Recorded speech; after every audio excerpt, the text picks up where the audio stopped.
Hi peeps. So, I was thinking the other day, Jesus had to have a very big heart. Because, tell me why.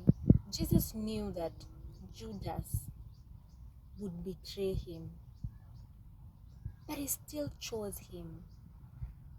He still loved him for 3.5 years. My goodness.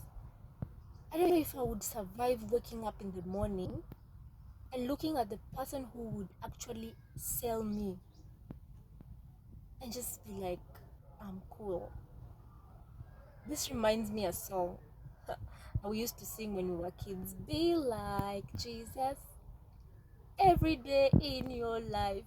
Be like Jesus every day in your heart. What? We need to be like Jesus. Wow.